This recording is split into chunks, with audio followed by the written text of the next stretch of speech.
To our amazing viewers at Cheating Tales Lab, we'd love to hear, which part of the world are you joining us from? Let us know. Now, let's dive into today's story. Chapter 1, The Perfect Lie. Bradley McKinney learned early that some men wore their violence like cologne, subtle but unmistakable once you knew the scent. His own father had been one of them, which was why Brad recognized the type instantly.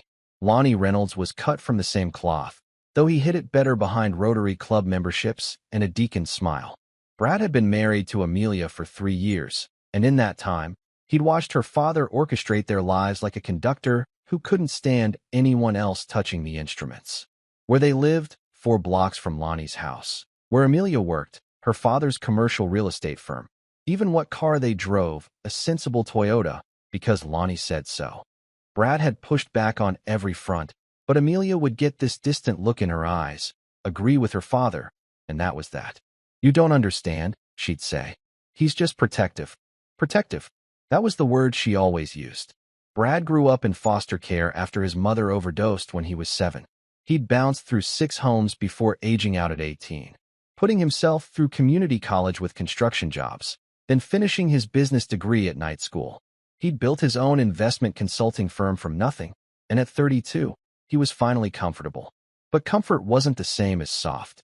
The system had taught him to spot predators, and Lonnie Reynolds was absolutely a predator. The pregnancy had made things worse. Amelia was 20 weeks along now, and Lonnie had inserted himself into every appointment, every decision. He'd tried to convince them to move in with him and Verna until the baby comes. He'd suggested Amelia quit work entirely, stay home where it was safe. When Brad refused, Lonnie's smile had thinned to a razor's edge. "You don't know what's best for my daughter," Lonnie had said, his hand gripping Brad's shoulder just a fraction too tight. "I raised her. I know what she needs." That was 3 days ago. Now, sitting in Dr. Mario Cox's waiting room, Brad felt that familiar tension crawling up his spine. Amelia sat beside him, flipping through a parenting magazine, her hands trembling slightly. She'd been trembling a lot lately. Brad had attributed it to pregnancy nerves, but something about it nagged at him. The door opened, and Lonnie Reynolds walked in like he owned the place. "There's my girl," he said, ignoring Brad entirely. He kissed Amelia's forehead, and Brad saw her flinch, just barely, just enough. "Dad, you didn't have to come," Amelia said softly. "It's just a routine ultrasound." "Nonsense. I have a right to see my grandchild." Lonnie's eyes flicked to Brad, challenging him. "First grandchild. It's important." Brad kept his expression neutral, but his jaw tightened. They discussed this. Amelia had told her father he didn't need to be there. But here he was anyway, because Lonnie Reynolds did whatever Lonnie Reynolds wanted. "Mr. and Mrs. McKinney?" A nurse appeared in the doorway. Lonnie stood immediately. "That's us." "Actually," Brad said, standing and taking Amelia's hand, "it's just us." Lonnie's face darkened. "Bradley, don't be ridiculous. This is my daughter, my grandchild. And my wife, my child." Brad's voice stayed level, but there was steel underneath. "You can wait here." For a moment, Lonnie looked like he might swing. His hands clenched, his face flushed red, and Brad saw it. The violence just beneath the surface. But they were in public, and Lonnie was too smart for that. "Amelia." "Honey," Lonnie said, his voice taking on that syrupy quality Brad hated. "Surely you want your father there for this special moment?" Amelia looked between them, and Brad saw it again. That distant, glassy look in her eyes, like she was somewhere else entirely. I suppose it would be nice," she whispered. Brad wanted to argue, but Dr. Cox appeared then, a stocky man in his 50s with kind eyes behind wire-rimmed glasses. "The McKinneys? Come on back." They filed into the exam room. Brad, Amelia, and Lonnie, who positioned himself right by the ultrasound machine like he was the expectant father. Dr. Cox's eyebrows rose slightly, but he said nothing. "All right, Amelia, let's see this baby," Dr. Cox said cheerfully, applying gel to her exposed belly. The room fell into that particular silence of anticipation. The ultrasound machine hummed to life, and the grainy image appeared on the screen. Brad found himself holding his breath, searching for the tiny form of their child. Dr. Cox moved the wand, his expression focused. Then his movement slowed. Stopped. He stared at the screen, and Brad saw something shift in the doctor's face. Recognition, horror, professional concern, all at once. Is something wrong with the baby? Amelia asked, her voice tight with panic. The baby's fine, Dr. Cox said slowly. His eyes moved from the screen to Lonnie Reynolds, then to Brad, then back to Lonnie. A long, heavy moment passed. Then Dr. Cox straightened. Sir, I need you to step outside. Now. Excuse me. Lonnie's voice was ice. This is a confidential medical appointment. I need you to leave. I'm her father. You're not the patient or her spouse. Dr. Cox's voice was firm. Please step outside. I'm not going anywhere. Lonnie crossed his arms. I have every right. Dr. Cox pressed a button on the wall. Security to exam room 4. The room erupted into chaos. Lonnie started shouting about his rights, his lawyers. Amelia sat frozen on the table, her face white as paper. Brad stood between the doctor and Lonnie, his pulse hammering in his ears. 2 security guards arrived within 90 seconds. Lonnie, realizing he'd lost, stormed out with threats trailing behind him like smoke. You'll regret this, all of you. The door closed. In the sudden silence, Dr. Cox turned to face them both. What you're about to hear, he said quietly, is going to be very difficult. Amelia's hand found Brad's and squeezed so hard it hurt. Chapter 2. The Truth Beneath. Dr. Cox moved to lock the exam room door before returning to stand before them, his expression grave. Brad had seen that look before, in the eyes of social workers who'd had to tell him he was being moved to another home. It was the look of someone about to detonate a bomb in your life. We ran the standard blood panel alongside the ultrasound, Dr. Cox began. It's routine, checks for gestational diabetes, anemia, genetic markers. But something came up that's highly unusual. What's wrong with our baby? Amelia's voice cracked. Your baby is perfectly healthy, Dr. Cox assured her. But Amelia, your blood work shows significant levels of benzodiazepines and low-dose antipsychotics. Are you currently taking any psychiatric medications? Brad felt the room tilt. What? No, Amelia said immediately. I'm not on any medications except prenatal vitamins. Dr. Cox's jaw tightened. The levels in your system are consistent with daily dosing over an extended period. These aren't trace amounts. We're talking about therapeutic doses of medications that could potentially harm fetal development. That's impossible, Amelia said, but her voice wavered. I would know if I was taking something like that. Not if someone was giving them to you without your knowledge. Dr. Cox looked at Brad. The moment your father-in-law insisted on being in this room, refused to leave, and the way your wife seemed compliant. I had to make a judgment call. I've been practicing medicine for 27 years. I've seen this pattern before. Brad's mind raced, connecting dots he'd been seeing but couldn't name. Amelia's strange passivity around her father. The way she'd sometimes seem foggy, confused. The trembling he'd noticed, which could be withdrawal symptoms when she was away from whatever was being given to her. Her prenatal vitamins, Brad said suddenly. Her father insisted she take a specific brand. Said he'd done research, wanted only the best for his grandchild. Amelia's hand flew to her mouth. He brings them to me. Every week, a new bottle. He says the ones from the store aren't good enough, that he has a friend who compounds them specially. Dr. Cox nodded grimly. I need to report this. By law, I'm required to notify the authorities when I suspect ongoing poisoning or abuse of a patient. Poisoning. Amelia repeated, the word hollow. My father is poisoning me. Brad pulled her close, feeling her shake against him. Rage, white-hot and terrible, flooded through him. But underneath it was calculation. He'd learned young that anger without strategy was just noise. What exactly are we talking about here, doctor? Brad asked. What would these drugs do? Benzodiazepines, medications like Xanax or Valium, reduce anxiety and can make someone more suggestible, compliant. The antipsychotic in low doses would enhance that effect, potentially cause some cognitive dulling. Together, over years, Dr. Cox paused. They could effectively make someone easier to control. Years? Amelia pulled back from Brad. How long could this have been going on? Based on these levels and your description of symptoms, possibly since your teenage years. The exam room fell silent except for the hum of medical equipment. Brad watched his wife process the information, saw the exact moment her entire reality fractured. Her father, the man who'd raised her alone after her mother died when she was 13, who'd been protective, loving, devoted, had been systematically drugging her for over a decade. My mother, Amelia whispered. When did she die again? I can't. I have trouble remembering things from back then. Dad always said it was trauma, that my mind blocked it out. Dr. Cox exchanged a look with Brad. We need to get the police involved. Now. Brad pulled out his phone, but Amelia grabbed his wrist. Wait. Just give me a minute. I need to think. Amelia. Please, Brad. Her eyes were clearer than he'd seen them in months, maybe years. If my father has been doing this, if he's been controlling me all this time, then just calling the police isn't enough. He'll have lawyers. He'll have explanations. He's a respected businessman in this town. She was right. Lonnie Reynolds sat on the city council. He'd donated a wing to the hospital. He played golf with the police chief. We need proof, Brad said. Solid, undeniable proof. I can provide medical documentation, Dr. Cox offered. This blood work, my professional opinion. But yes, you'll need more. The bottles of vitamins would be a start. Amelia's phone buzzed. She looked down at it, and Brad saw her face pale further. It's him. Are you okay, sweetheart? That doctor seemed unstable. Come to my house after your appointment so we can talk. He wants to control the narrative, Brad said. Get you somewhere he can manage you. Maybe adjust your dosage, make you doubt what just happened. Or get rid of the evidence, Dr. Cox added darkly. Brad's mind worked through scenarios, possibilities.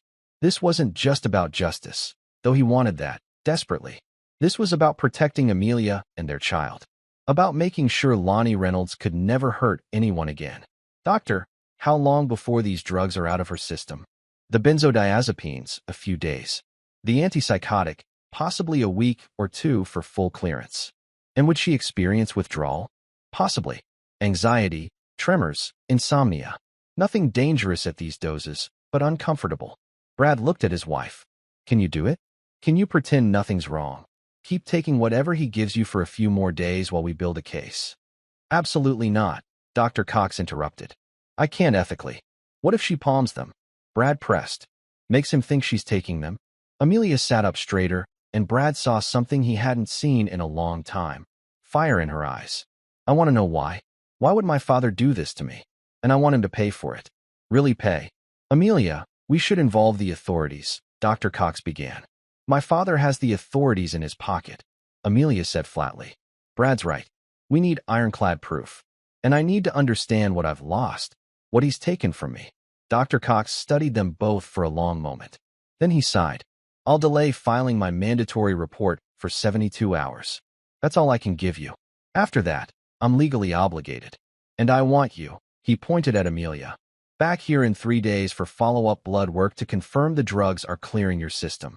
Thank you, Brad said. Don't thank me. If this goes wrong, I could lose my license.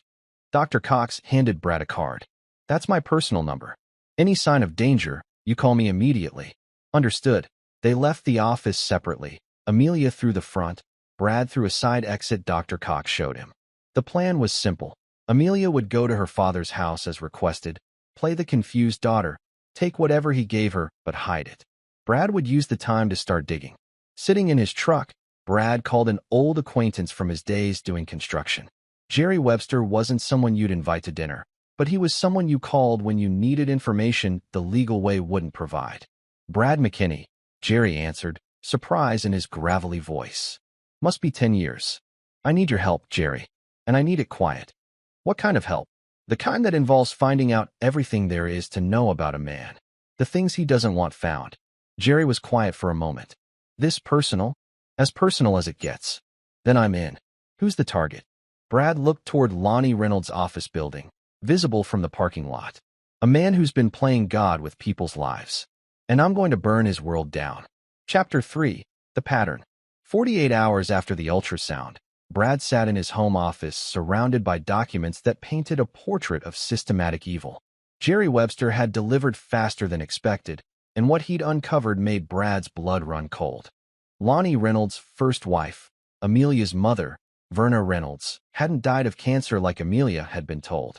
She died of a prescription drug overdose, ruled accidental by a coroner who'd retired to Florida 3 months later with a mysteriously robust pension. Verna had been found in her car in the garage, the death explained away as a tragic mistake. She'd taken too many sleeping pills and pain medications. But Jerry had found Verna's sister, Mona Morrow, living in Oregon. Brad had called her that morning. Verna didn't have cancer, Mona had said, her voice brittle with old grief. She was trying to leave Lonnie. She'd found a lawyer, was planning to file for divorce, and take Amelia with her. Why was she trying to leave? She said Lonnie was controlling, that he'd started giving her pills to help with stress, but they made her foggy, made it hard to think. When she tried to stop taking them, he'd get angry, tell her she was being a bad mother, that she needed them. She was scared of him. Did you tell the police this? I tried. They said I was a grieving sister looking for someone to blame. Lonnie is a pillar of the community. I was a public school teacher with no proof. Who were they going to believe? After hanging up, Brad had stared at his notes. The pattern was clear. Lonnie Reynolds used medication to control the women in his life. When Verna had tried to break free, he'd killed her and made it look like an accident. Now Brad watched through his office window as Amelia sat in their living room, seemingly absorbed in a book. But he knew she was waiting, just like him, waiting for the drugs to leave her system, for her mind to fully clear.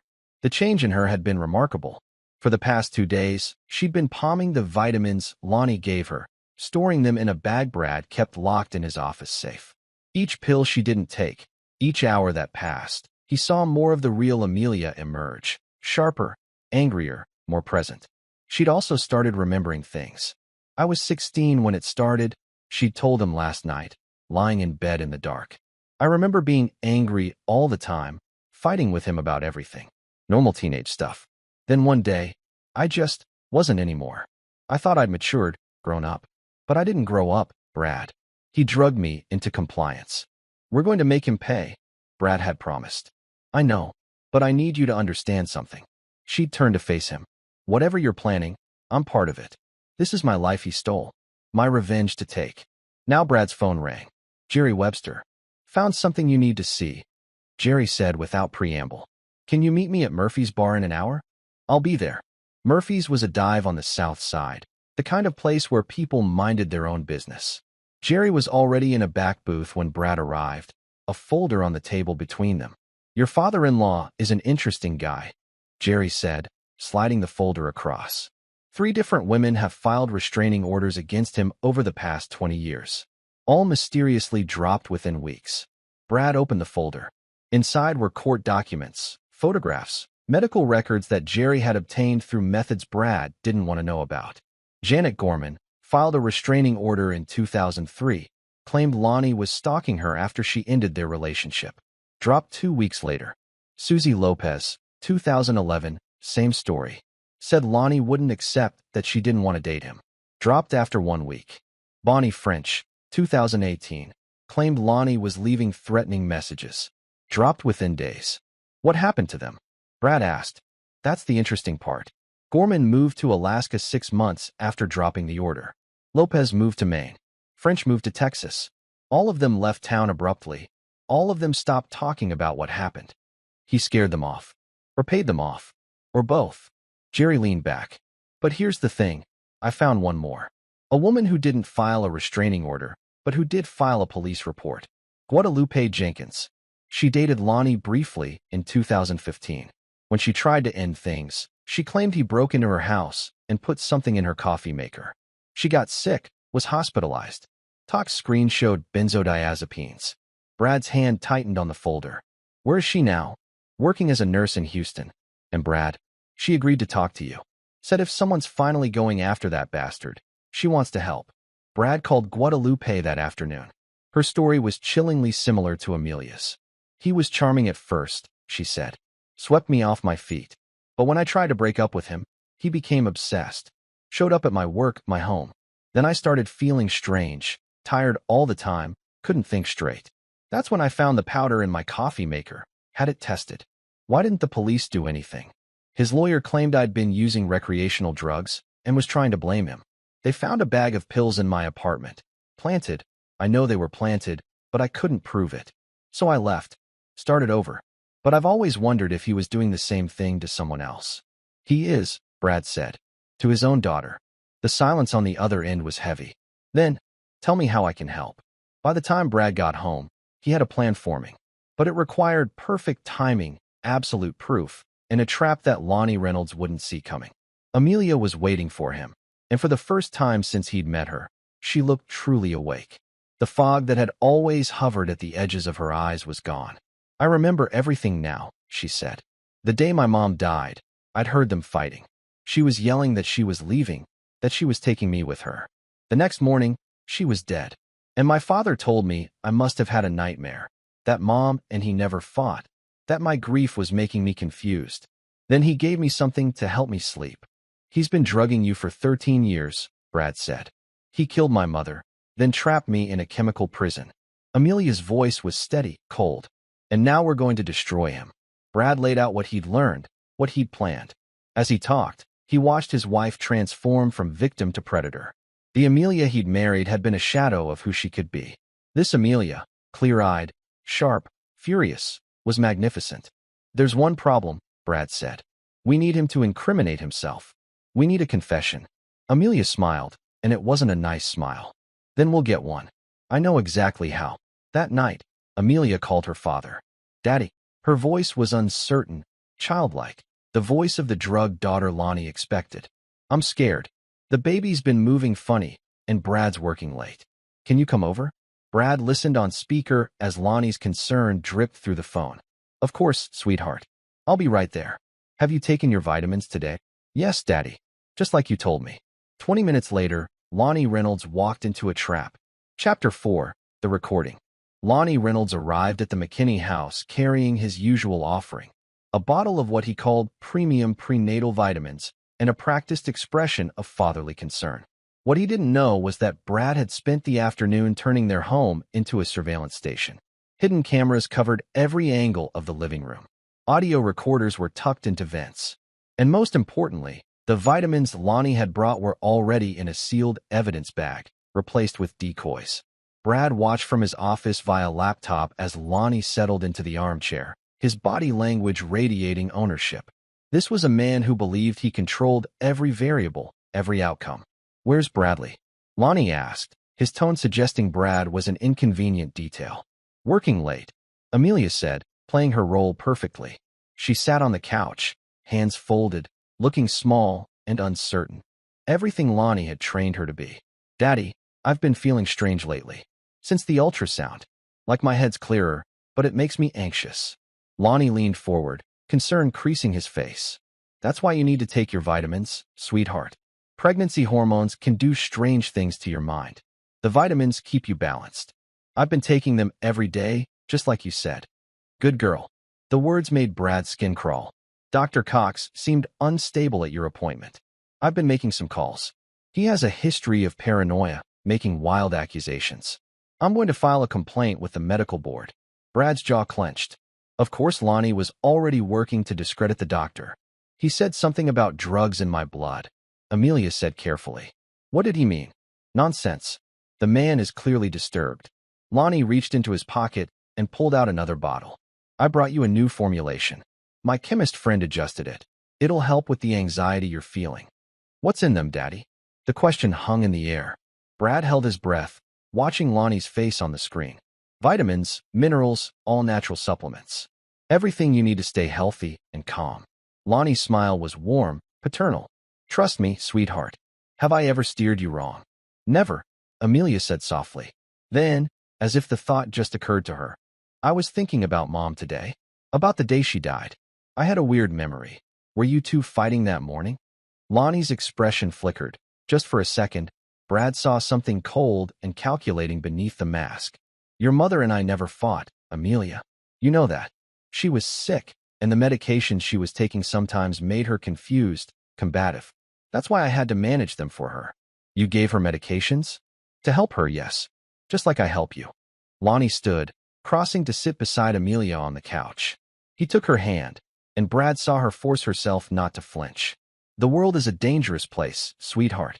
People can't always be trusted to know what's best for themselves. That's why I've always taken care of you. Why I always will. Even from Bradley? Especially from Bradley. Lonnie's voice hardened. He's not good enough for you. I've told you that from the beginning. He came from nothing, has no family, no real connections. You deserve better. But I love him. You think you do? But love can be confused, sweetheart. That's why you need my guidance. Amelia pulled her hand away gently. Daddy, why did Dr. Cox want you out of the room? Because he's unprofessional. Probably wanted to fill your head with nonsense. Turn you against me like Bradley's been trying to do. Brad's never said anything against you. Not in so many words. But I see how he looks at me, how he tries to keep you away from your own father. A man who truly loved you would respect your family bonds. Brad's fists clenched.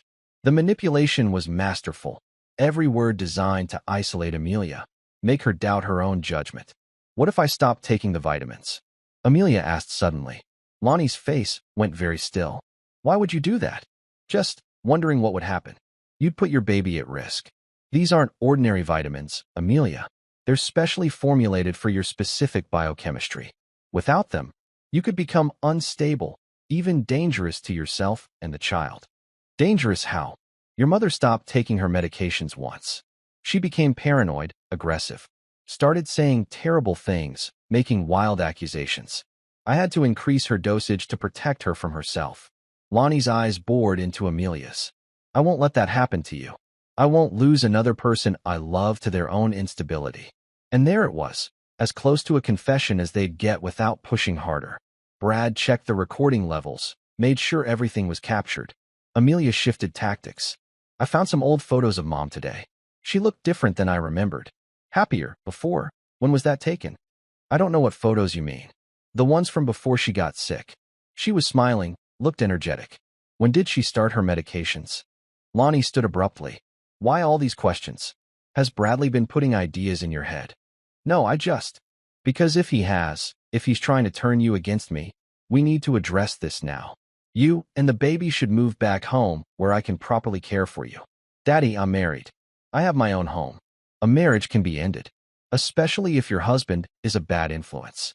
Lonnie's voice had lost its warmth entirely. I've been documenting concerning behaviors. With the right lawyer, the right testimony, we could have him declared unfit. Get you sole custody of the child. Brad's blood ran cold. Lonnie had been planning to take everything. You do that? To protect you? I'd do anything, sweetheart. Anything at all. Lonnie sat back down, his voice softening again. Take your vitamin now. Let me see you do it. Amelia reached for the bottle, shook out a pill. Her hand trembled, whether from fear or rage, Brad couldn't tell. She raised it to her lips. Daddy, she said, the pill hovering at her mouth. Did you kill my mother? The silence was absolute. Lonnie's face went through a rapid succession of expressions, shock, anger, calculation. Then he smiled, and it was the coldest thing Brad had ever seen. What a question. Of course not. Your mother killed herself through her own instability. I tried to save her, gave her everything she needed to stay balanced. But she fought me, stopped taking what I gave her. And look what happened. He reached out, touched Amelia's cheek. I won't let you make the same mistake. What if I already have? Amelia opened her hand, let the pill drop to the floor. What if I haven't taken your vitamins for 2 days? Lonnie's face transformed. The mask of concern shattered, revealing something ugly underneath. You stupid girl. Do you have any idea what you've done? I've woken up. You've put yourself and your baby in danger. Without the medications. They're not vitamins. They're sedatives. Anti-anxiety medications. You've been drugging me for 13 years. Lonnie stood, and for the first time, Brad saw real fear in Amelia's eyes. He started toward the living room, but Amelia's voice stopped him. I'm not afraid of you anymore, Daddy. You should be, Lonnie said softly. Your mother wasn't afraid either. At the end, it was a confession. Clear, undeniable. Brad burst into the living room, phone in hand, 911 already dialed. Lonnie spun, seeing Brad for the first time. His expression cycled through rage, fear, calculation. Then he lunged, not at Brad, but at Amelia, his hands reaching for her throat. Brad moved on instinct, years of construction work lending speed and strength. He caught Lonnie's arm, twisted, and the older man went down hard. For a moment, Lonnie struggled. Then he went limp, lying on the floor, breathing hard. The police are on their way, Brad said, keeping himself between Lonnie and Amelia. Everything you said was recorded. The pills you brought are being tested. It's over. Lonnie looked up at him, and Brad saw it. The moment a predator realized it had become prey. You don't understand what you've done. Who I am in this town. This will never stick. Maybe not on its own, Brad agreed. But we're not done yet. Sirens wailed in the distance. Amelia came to stand beside Brad, and together they watched Lonnie Reynolds' world begin to crumble. Chapter 5. The Others. The police who responded to the 911 call were professional but skeptical, until Dr. Mario Cox arrived with Amelia's medical files and Brad showed them the recordings. Watching Lonnie's face as the officers put him in handcuffs, Brad felt a cold satisfaction. But it wasn't enough. Not yet. Lonnie Reynolds made bail within 6 hours, just as Brad had predicted. His lawyer, a slick operator named Sidney Garrison, immediately went on the offensive, claiming Amelia was experiencing pregnancy-induced psychosis, that the recordings were taken out of context, that Lonnie was simply a concerned father dealing with an unstable daughter. The local news ran with it. Prominent businessman arrested in family dispute. The spin was already happening. Lonnie the victim, Amelia the confused pregnant woman, Brad the manipulative outsider. "They're destroying us and the media," Amelia said, watching the evening news with a look of disgust. "Making me look crazy. That's why we need the others," Brad said. He'd spent the day on the phone.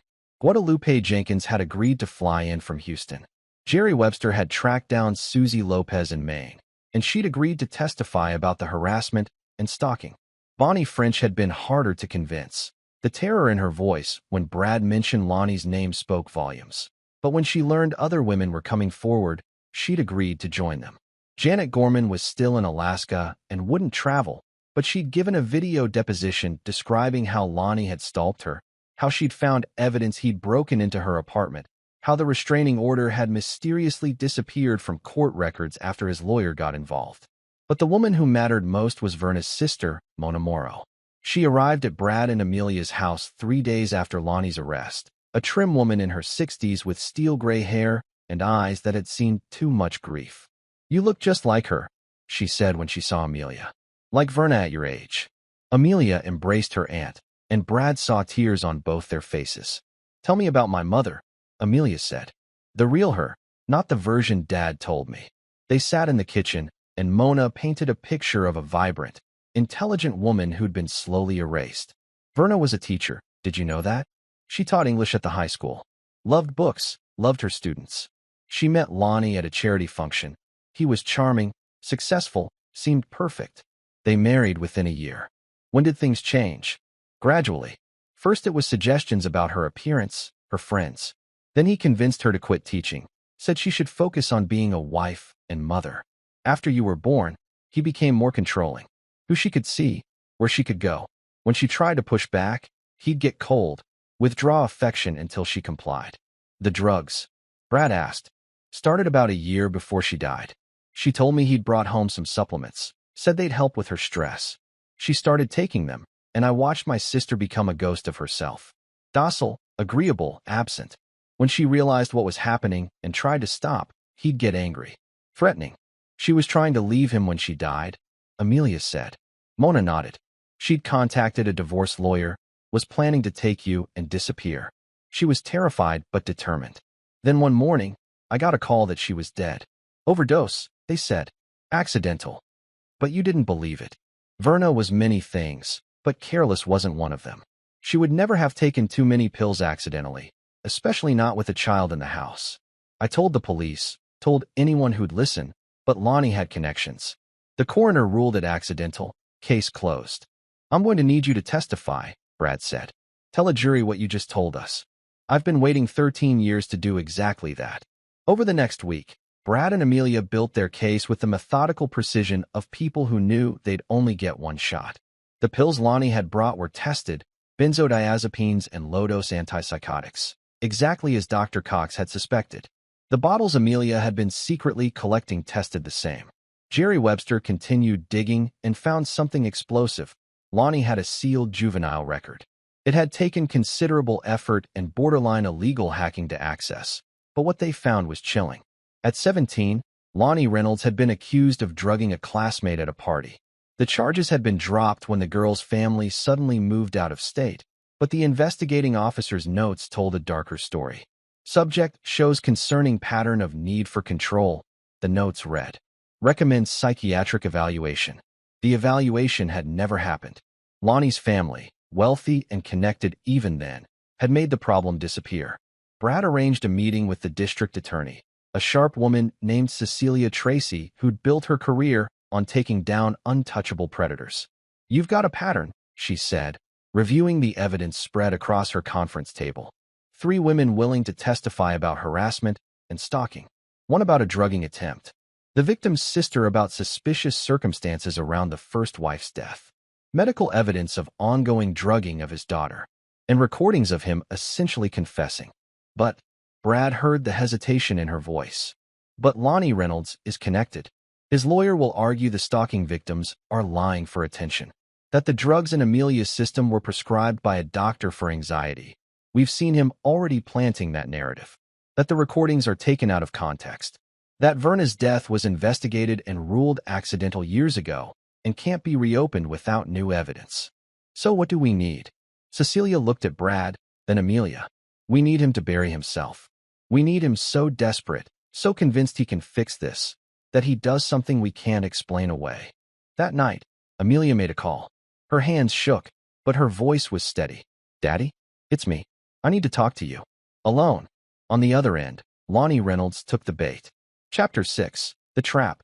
The meeting place was Amelia's choice. The house where she'd grown up, now standing empty since Lonnie's arrest had made staying there untenable. The place held memories, or it would have, if Lonnie's drugs hadn't stolen most of them from her. Brad had argued against it. Too isolated, too dangerous. But Amelia had been insistent. "He'll only talk if he feels in control," she'd said. "He needs to think he can still manipulate me, that there's still a chance to fix this. And that house is where he had all the power." So Brad had agreed, but on his terms. The house was wired with more surveillance equipment than an FBI field office. Jerry Webster was parked 3 houses down with a clear line of sight. 2 plainclothes officers were positioned at either end of the street. And Brad himself was in the attic, watching through a tablet connected to the hidden cameras. Cecilia Tracy had been reluctant to authorize what was essentially a sting operation, but the recordings from the McKinney house had convinced her. If Lonnie could be provoked into confessing to Verna's murder, they'd have him dead to rights. If anything goes wrong, Cecilia had warned. If he becomes violent, we shut it down. Understood. Brad watched now as Amelia let herself into the house. She moved through rooms that should have been familiar, touching furniture like she was meeting it for the first time. In a way, she was seeing it all with clear eyes. Lonnie arrived exactly on time, parking in the driveway like he still owned the place. He looked older than he had a week ago, stress lines deepening around his eyes and mouth. But he was impeccably dressed, his expression carefully neutral as he walked up to the door. Amelia let him in. "Thank you for coming, Daddy." "Of course, sweetheart." Lonnie's voice was cautious. "When you called, I hoped it meant you were ready to talk. Really talk." "I am. But first, I need you to understand something." Amelia led him into the living room, the same room where Verna Reynolds had spent her final evening alive. "I'm not drugged anymore. My head is clear for the first time in 13 years. So when we talk, you're talking to the real me." Lonnie sat in his old armchair, and Brad saw him take in the room, the house, like he was calculating something. "The real you was always there, Amelia. I was just helping you manage your anxiety, your instability. I wasn't unstable. You made me that way. That's what you believe now. Influenced by Bradley and these women who've come out of the woodwork with their lies." "Guadalupe Jenkins had your drug tested, Daddy. The one you put in her coffee maker. It matched what you've been giving me." Lonnie's jaw tightened. She was a disturbed woman with a drug problem. She probably planted that herself for attention. And Susie Lopez? Bonnie French? Janet Gorman? Are they all disturbed? They're women I dated briefly who became obsessed when I ended things. It happens to successful men. Amelia leaned forward. "And Mom? Was she disturbed too? Your mother had mental health issues long before I married her. I tried to help her, but she refused treatment, refused to take her medications properly. Her death was a tragedy, but it wasn't my fault. She was trying to leave you. Is that what Mona told you? Your aunt has been bitter for years that Verna chose me over her family. She's been waiting for a chance to poison you against me. Why would she lie? For the same reason Bradley's turning you against me. They want to control you. Mona wanted custody of you after Verna died. When the court gave me custody, she never forgave me." Lonnie stood, moved closer to Amelia. "But I'm your father. I've devoted my life to protecting you. Doesn't that count for something? You killed her, didn't you?" The question hung in the air. Lonnie's expression flickered through several emotions before settling on wounded innocence. How can you ask me that? I loved your mother. You loved controlling her. And when she tried to break free, you killed her. This is exactly what I was afraid of. The medications kept you balanced, rational. Without them, you're becoming paranoid, making wild accusations. The coroner who ruled Mom's death accidental retired to Florida with a pension he shouldn't have been able to afford. Jerry Webster found the bank transfers. Brad saw Lonnie's face go very still. It was the first crack in his armor. I don't know what you're talking about. $15,000, paid from an offshore account 3 months after Mom died. The account traces back to one of your shell companies. If there were any such transfers, which I doubt, it proves nothing. I've made many charitable donations over the years. To a coroner? If I helped a public servant in need, that's hardly criminal. Amelia stood, and Brad saw her pull something from her pocket. A photograph. I found this in the attic. Mom, 2 days before she died. Does she look unstable to you? Lonnie took the photo. In it, Verna Reynolds stood in a lawyer's office, signing papers, looking determined and focused. Where did you get this? Her lawyer kept copies of everything, including her divorce filing, including her statement about what you'd been doing to her. Amelia's voice was ice. She documented everything, Daddy. Every pill you forced on her. Every threat you made. Every time you told her she was crazy for wanting to leave. Lonnie's hand crumpled the photo. That lawyer had no right. She had every right. And when Mom died, she knew it wasn't an accident. But you got to her too, didn't you? Made the papers disappear. Made her forget. I did what I had to do to protect our family. The words exploded out of him, and Brad leaned closer to his tablet. This was it. The moment Lonnie's control started to slip. Protect us? You murdered my mother. She was going to destroy everything. Take you away from me. Ruin my reputation, my career. I built a life for us, sacrificed everything, and she was going to throw it away over some fantasy of independence. Lonnie was pacing now, agitated. She wouldn't listen to reason, wouldn't take her medications. She was out of control. So you killed her. I gave her what she needed to calm down.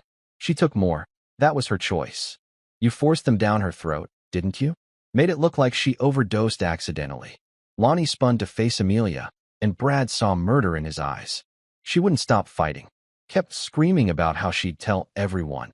How she'd make sure I never saw you again. I had to make her quiet. Had to make it stop. So you killed her. I saved our family. Lonnie was shouting now, years of justification pouring out. She was going to ruin you. Turn you into some broken child of divorce. Fill your head with poison about your own father. I loved her, but I loved you more. So I did what had to be done. You murdered her and drugged me, so I wouldn't remember. I protected you from the truth. From the pain. I gave you a peaceful childhood, kept you safe, kept you happy. And this is how you repay me? By believing lies, by turning against me? Amelia's voice was deadly calm. I'm not turning against you, Daddy. I'm just finally seeing you clearly. Lonnie pulled something from his jacket, a syringe. Brad was moving before he consciously registered it, crashing through the attic access, hitting the stairs at a run. I can fix this, Lonnie was saying, advancing on Amelia. Put you back the way you were.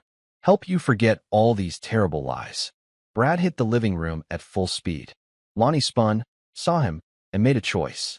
He lunged at Amelia with the syringe. He never made it. Brad caught his arm, twisted, and the syringe clattered to the floor. Lonnie struggled, but Brad had 80 pounds and 20 years on him. Within seconds, Lonnie was face down on the carpet, Brad's knee in his back. The front door burst open. The plainclothes officers rushed in, weapons drawn. Got everything? Brad asked, looking up at the hidden camera. Every word. Cecilia Tracy's voice came through his earpiece. That's a confession to first-degree murder, attempted assault with a deadly weapon, and about 6 other charges I can think of off the top of my head. The officers cuffed Lonnie and hauled him to his feet. He looked at Amelia, and Brad saw the moment reality crash down on him. You set me up, he whispered. I learned from the best, Amelia replied. As they dragged Lonnie Reynolds out of the house for the last time, he screamed threats, promises, justifications. But they all rang hollow now. The monster had been unmasked, and there was no putting the mask back on. Brad pulled Amelia close. It's over. No, she said, watching the police car pull away. It's just beginning. Chapter 7. The Trial. 3 months later, the trial of Lonnie Reynolds became the biggest thing to hit their small city in decades. The courthouse was packed daily with reporters, curious citizens, and the growing number of Lonnie's victims who'd found the courage to come forward. Cecilia Tracy had built a case that was prosecutorial poetry. She opened with Guadalupe Jenkins, whose testimony about finding the drugged coffee and Lonnie's subsequent stalking set the stage. Then came Susie Lopez and Bonnie French, creating a pattern of predatory behavior spanning decades. But the heart of the case was Amelia. Brad sat in the gallery, watching his wife take the stand. She wore a simple blue dress, her pregnancy visible now at 6 months. She looked strong, clear-eyed, nothing like the foggy-minded woman she'd been under her father's control. "Miss Reynolds, I'm sorry, Mrs. McKinney," Cecilia began gently. "Can you tell the court about your relationship with your father?" "I thought he loved me," Amelia said simply. "I thought he was protecting me. I didn't know he was poisoning me until I was 29 years old." Over the next 2 hours, Amelia walked the jury through her childhood, the gaps in her memory, the strange passivity she'd always felt around her father. She described the ultrasound appointment, Dr. Cox's discovery, the recordings they'd made. Sidney Garrison, Lonnie's lawyer, tried to shake her on cross-examination. "Isn't it true, Mrs. McKinney, that you've had mental health struggles throughout your life?" "No," Amelia said firmly. "I was drugged throughout my life." "There's a difference. But you have no actual evidence that your father administered these drugs without your knowledge, except his confession, which was recorded. A confession obtained under duress, through entrapment. A confession given freely when he thought he could still control me." The jury was riveted. Brad could see it in their faces. They believed her. The prosecution played the recordings. First, the one from the McKinney house, where Lonnie had threatened to have Brad declared unfit, where he'd admitted to managing Verna's medications. Then the devastating one from Lonnie's old house, where he'd confessed to killing Verna. She wouldn't stop fighting. Lonnie's voice filled the courtroom. Kept screaming about how she'd tell everyone, how she'd make sure I never saw you again. I had to make her quiet. Had to make it stop. The jury's expressions shifted from interested to horrified. Dr. Mario Cox testified about the blood work, the levels of medication that could only come from systematic, long-term dosing. Mona Morrow testified about her sister's fear, her plans to leave, her sudden death. And then came the forensic psychiatrist the prosecution had hired, Dr. Herbert Werner, who'd interviewed Lonnie extensively. "In my professional opinion," Dr. Werner testified, "Mr. Reynolds exhibits classic narcissistic personality disorder with sociopathic tendencies. He views people, even his own daughter, as objects to be controlled rather than individuals with autonomy. His need for control is absolute, and when that control is threatened, he becomes dangerous." "And in your expert opinion, Doctor, was Verna Reynolds' death an accident?" "Based on the evidence, no. It bears all the hallmarks of a carefully planned murder designed to look like an accidental overdose." The defense's case was weaker. Sidney Garrison tried to paint Lonnie as a devoted father whose methods might have been unorthodox, but whose intentions were pure. He called character witnesses, business associates, fellow church members, who testified to Lonnie's generosity and community involvement. But Cecilia demolished them on cross-examination, getting each to admit they'd never been to Lonnie's home, never seen how he interacted with his daughter in private. The defense's psychiatrist tried to argue that Lonnie's confession was the result of extreme stress and couldn't be taken as reliable evidence. "So your theory," Cecilia asked on cross, "is that Mr. Reynolds falsely confessed to murder because he was stressed? People say things they don't mean when under duress. Did he seem confused when he confessed? Disoriented? Well, no, but did he seem to be lying? I can't speak to." In the recording, he provides specific details about how he killed Verna Reynolds. Details that match the evidence. Are those details also false? The psychiatrist had no good answer. Lonnie himself never took the stand. Sidney Garrison was smart enough to know his client would destroy himself within minutes of cross-examination. The trial lasted 3 weeks. The jury deliberated for 4 hours. Brad was holding Amelia's hand when the verdict came in.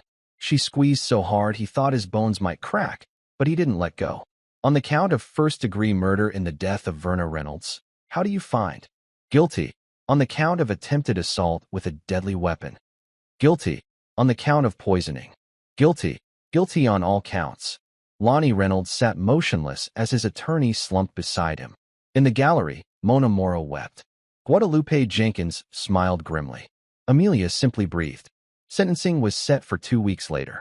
As the bailiffs led Lonnie away, he looked back at Amelia one last time.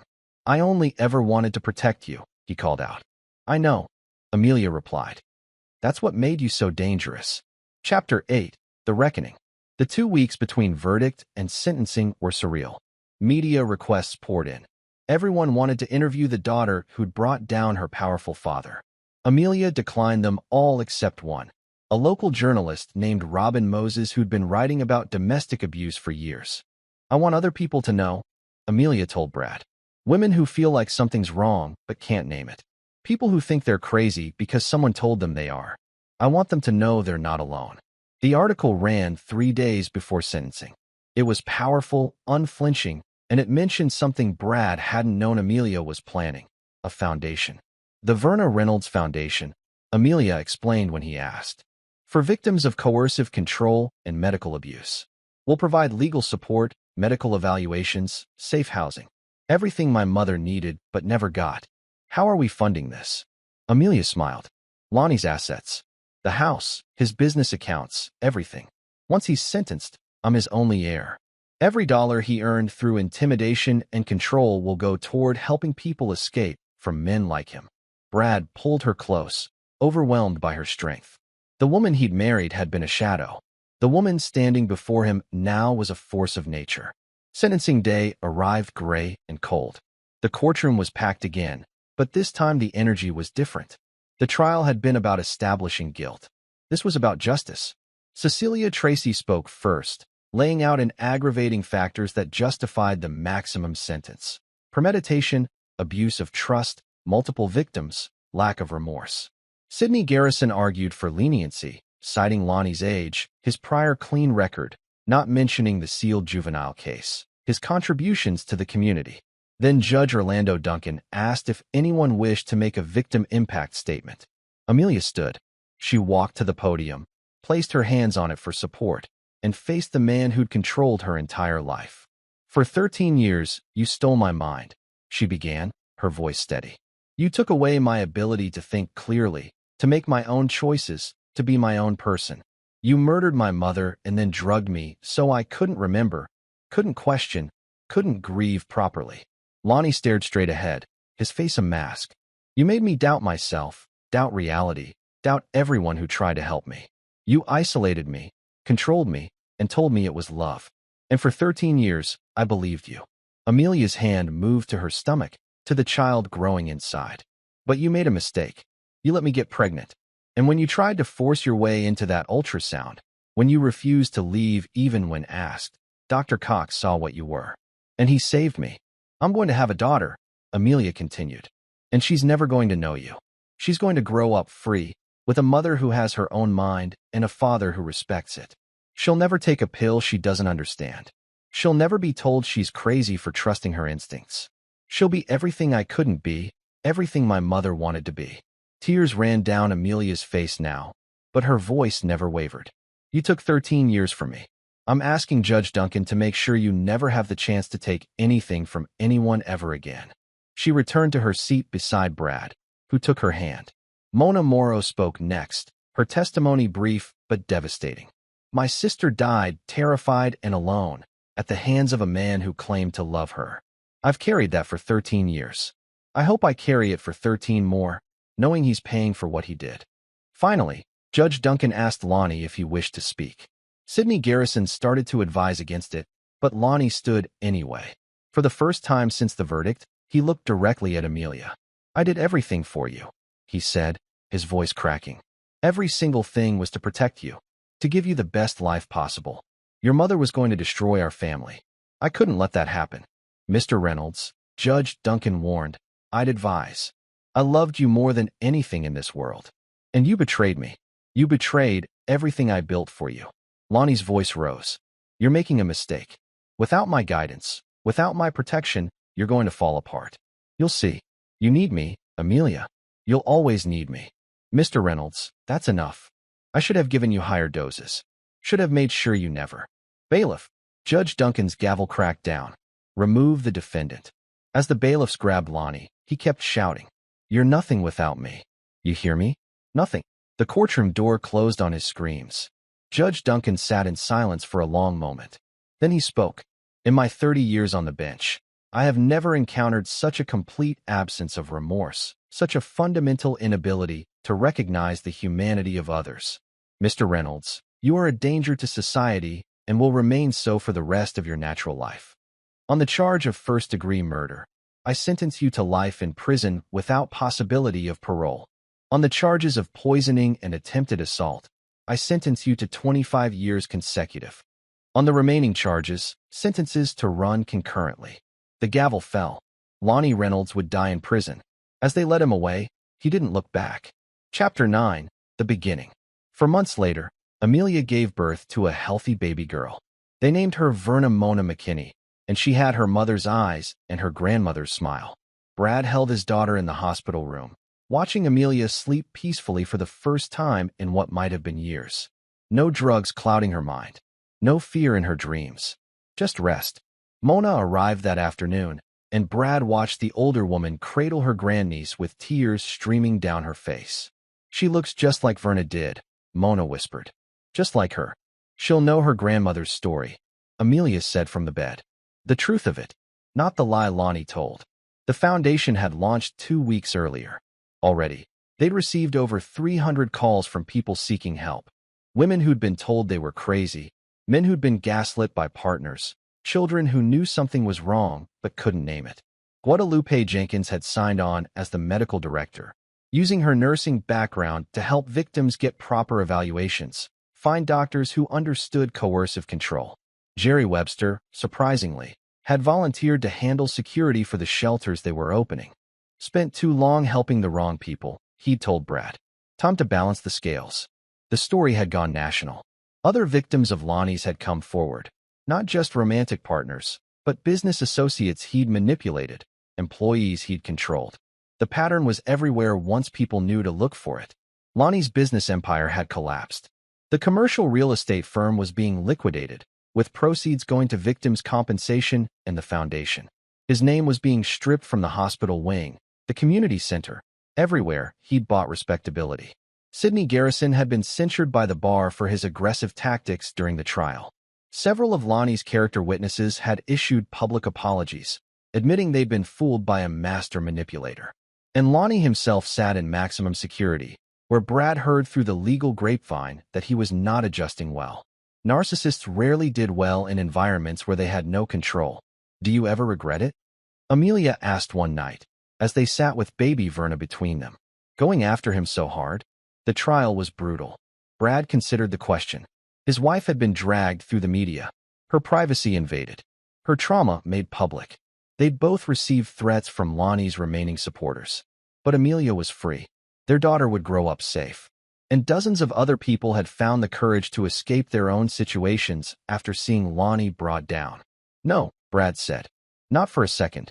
6 weeks after Verna's birth, Amelia returned to the foundation's office, not as a victim, but as its executive director. Brad often stopped by on his lunch breaks, watching her work with survivors, seeing the person she'd always been meant to be finally emerging fully. One afternoon, he found her in her office with a young woman, probably 19 or 20, who was crying quietly. "My boyfriend says I'm paranoid," the girl was saying, "that I'm imagining things. But I swear, I feel different when I drink the smoothies he makes me. Foggy. And I'm missing time, can't remember whole conversations." "You're not paranoid," Amelia said gently. "You're being drugged, and we're going to help you get out." Brad watched as Amelia walked the girl through next steps: medical evaluation, safe housing, legal support. She was patient, thorough, believing without question. Later, after the girl had left, Amelia found Brad waiting. "She's 19, Amelia said. 19. God knows how long he's been doing it. But she found you. She's getting out. Because I got out. Because Dr. Cox saw the signs. Because you believed me." Amelia wrapped her arms around Brad. "We're breaking the cycle." That night, Brad's phone rang. Unknown number. He almost didn't answer, but something made him pick up. "Mr. McKinney?" The voice was old, tired. This is Correctional Officer Randy Carey from the State Penitentiary. You're listed as an emergency contact for Lonnie Reynolds. Brad's blood ran cold. What happened? Mr. Reynolds attempted suicide this evening. Cut his wrist with a sharpened piece of plastic. He's in critical condition. Brad felt nothing. No satisfaction, no sympathy, nothing. Lonnie Reynolds had made a choice, just like he'd made a choice to kill Verna, to drug Amelia, to control everyone around him. Will he survive? Brad asked. Probably, but I'm required to notify the family. He has no family, Brad said flatly. Not anymore. He hung up, looked at Amelia, and decided not to tell her tonight. She'd been through enough. Let her have this evening of peace with their daughter. Lonnie survived the attempt. The prison put him on suicide watch, and Brad heard he'd be there for the foreseeable future. Good. Let him live with the consequences of his choices. Months turned into years. The foundation grew, opening shelters in 3 states. Amelia wrote a book about her experience that became a bestseller, with all proceeds going to help other victims. She became a sought-after speaker on coercive control and medical abuse. Little Verna grew into a fierce, bright child who asked a million questions and took no one's word for anything without proof. She was stubborn, independent, and absolutely her own person. She's perfect, Mona said one Christmas, watching 4-year-old Verna argue with Brad about why she should be allowed to stay up past bedtime. She's exactly what her grandmother would have wanted, Amelia agreed. Brad built his consulting firm into something successful enough that he could afford to donate heavily to the foundation, fund scholarships for kids aging out of foster care, support causes that helped people who'd been invisible and forgotten.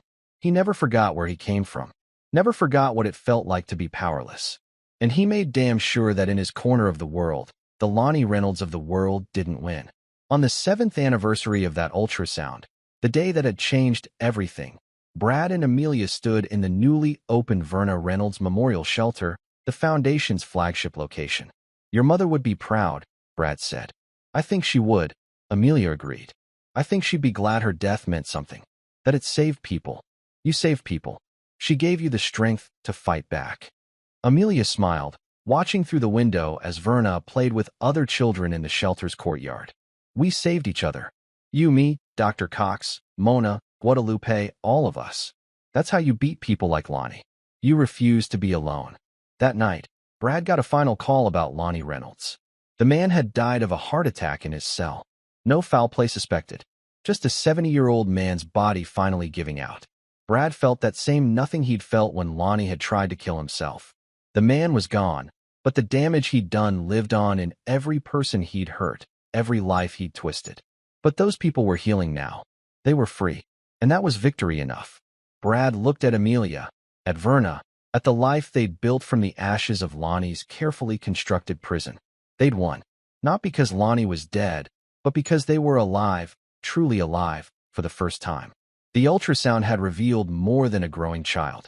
It had revealed the truth. And the truth had set them free. In the end, that was all that mattered. Years later, the Verna Reynolds Foundation would help over 10,000 survivors escape situations of coercive control. Dr. Mario Cox would be honored by the medical community for his vigilance and courage. And Bradley and Amelia McKinney would grow old together, watching their daughter become a civil rights lawyer dedicated to protecting the vulnerable. Lonnie Reynolds would be forgotten, except as a cautionary tale about the monsters who hide in plain sight and the people brave enough to expose them. And that was exactly as it should be. This is where our story comes to an end. Share your thoughts in the comments section. Thanks for your time. If you enjoy this story, please subscribe to this channel. Click on the video you see on the screen, and I will see you there.